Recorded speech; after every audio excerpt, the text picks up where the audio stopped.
Cowboys Nation and YouTubers? It's that VA Dallas Cowboy fan coming back at you. Thank you for liking, sharing, subscribing, and commenting down below. I make these videos for me and you, and they're a little therapeutic. Because I said, let one more freaking person come on that daggone COVID list. And sure enough, as soon as I say it the next day, Bradley and they is now on the COVID protocols. Quarantine these some bitches. I don't care. Put them all in the hotel at the start. I don't care. Because this is starting to get ridiculous. How many guys seem to be close contacts or getting COVID or tested positive and all that. Stop it. These are your chances to make a name for yourselves, and y'all keep shooting your own selves in the foot. I don't know what's going on. God dang.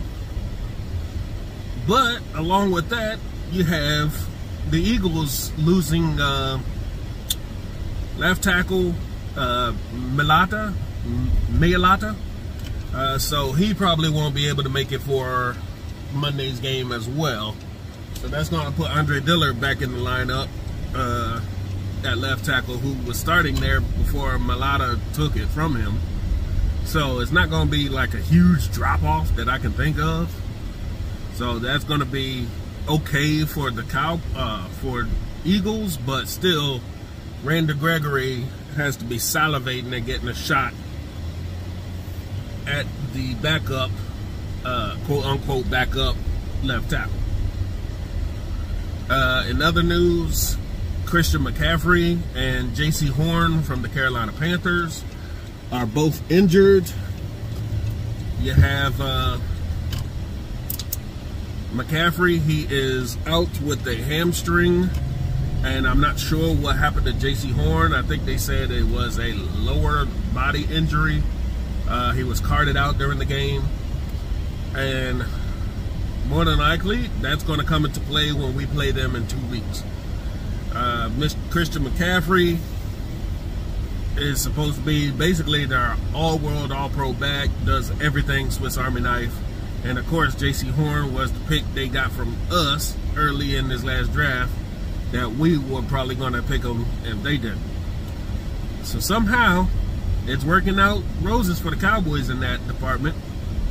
And speaking of roses for the Cowboys, funny how all these running backs that everybody was saying so much better than Zeke are getting injured again. But y'all saying Zeke looks slow, he's old, he doesn't have it anymore, but he is the most, what's the word I want to say? He's endured the most since he's been in the league. All these other guys have been injured and missed games at some point. Not Zeke. He may come out of a game limping a little bit, but he hasn't been, you know, taken completely out of the lineup. Unless it's something stupid like a suspension NFL. But he is, his longevity has outlasted these guys that have gotten paid after him. And y'all said they're not worth the money. Zeke changed that. But nobody wants to give him his credit. People are trying to insinuate that Tony Pollard should start over him. No. He's still our bell cow.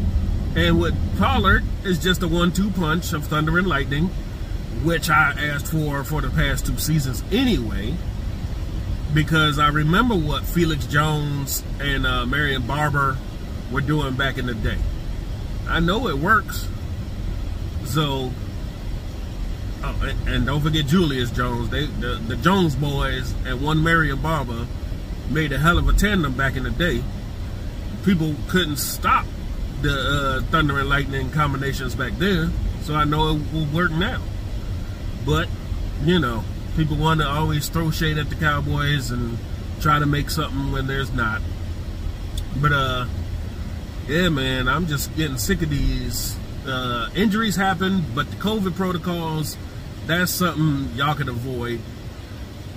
But y'all can't seem to, I don't know what's going on there.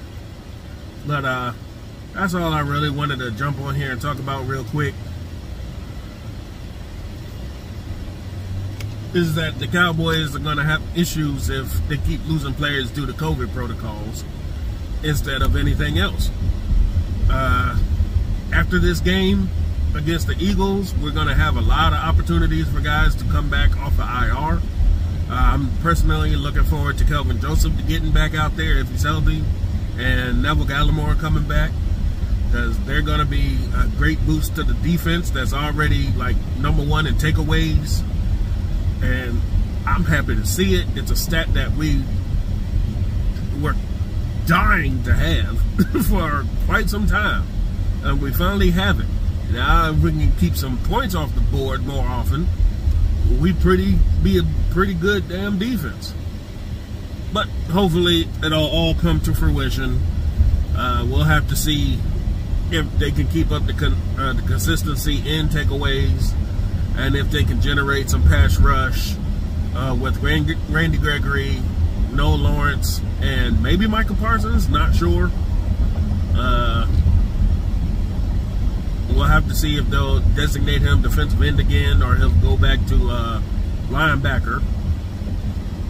With Neal probably game time decision, we may get to see Jabril Cox get a shot, and Chauncey Golston will probably get a shot at defensive end. So it's going to be something to see who's going to be inactive come game night, and who's going to play and at what positions. But that's all I wanted to talk about real quick. Hope y'all have a great Friday. Take care over the weekend. Stay safe. Take care. This is VA Dallas Cowboy fan. Out.